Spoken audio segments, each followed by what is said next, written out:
부동산 간단 부간유. 안녕하세요. 매일 부동산 간단 뉴스 부간유입니다. 전세는 사라지고 월세가 대세, 서울 아파트 시장의 놀라운 변화. 10.15 부동산 대책 이후 서울의 아파트 시장에서 전세보다 월세 거래 비중이 더 높아진 지역이 다수 발생했습니다.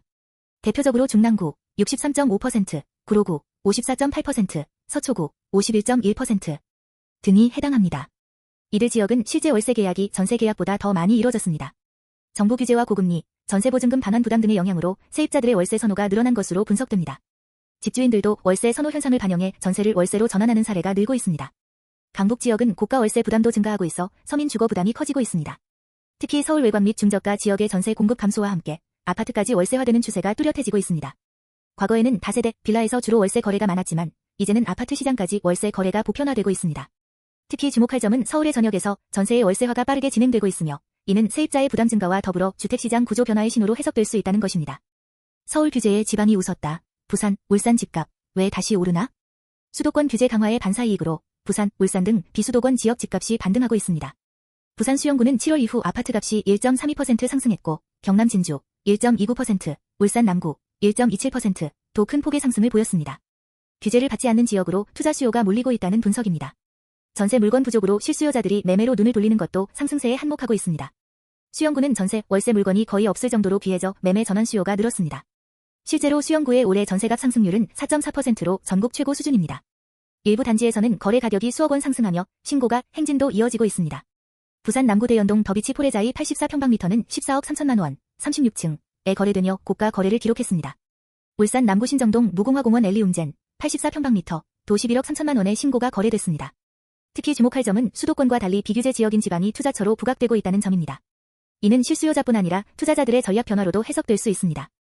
중랑천 인근 면목동 900가구 재개발. 서울 중랑구 면목동 일대 900가구 규모의 신축 아파트 단지가 조성됩니다. 면목동 174의 한 번지 일대가 신속통합기획 방식으로 주택정비형 재개발, 조합주도 추진을 확정했습니다.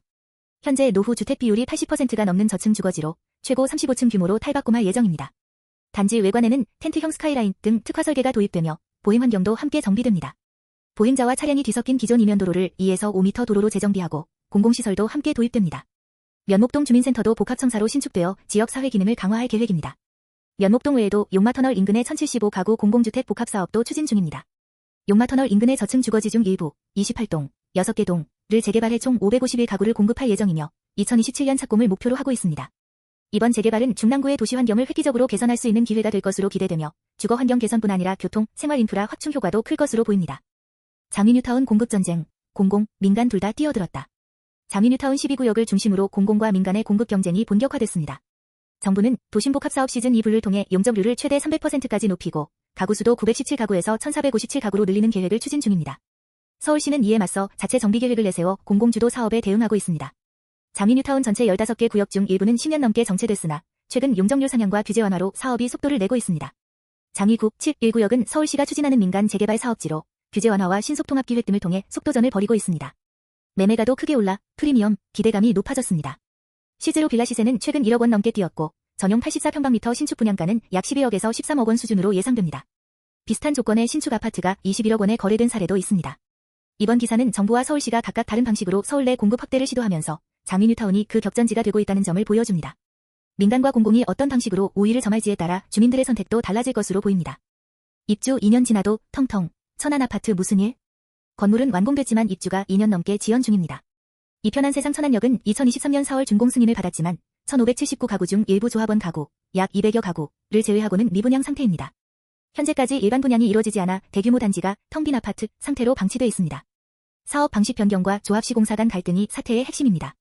당초 기업형 임대주택, 뉴스테이으로 추진되던 사업이 조합 방식으로 바뀌었고 HUG, 주택도시보증공사와의 대출보증 취소, 리츠운용사와의 갈등 등으로 문제가 꼬였습니다. 조합은 DLENC 측의 책임을 주장하며 시공사와 대립투자운용은 내부 계열사임에도 조율이 안 되고 있다고 반발하고 있습니다. 시공사와 투자사, 조합 간의 책임 떠넘기기로 해결이 지연되고 있습니다. DLENC는 기반시설 공사가 완료되지 않아 공공인수 전제로 한 뉴스테이 전환은 불가하다는 입장이며 리츠 AMC는 애초에 조합과 임대사업자 간 사업이 엇갈려 책임질 수 없다고 맞서고 있습니다. 이 사례는 민간, 공공이 뒤엉킨 복합사업에서 갈등이 얼마나 큰 혼란을 야기할 수 있는지 보여주는 대표적 사례로 평가됩니다. 특히 입주 예정자들과 조합원들은 큰 피해를 입고 있으며 빠른 중재와 해결이 시급한 상황입니다. 구독,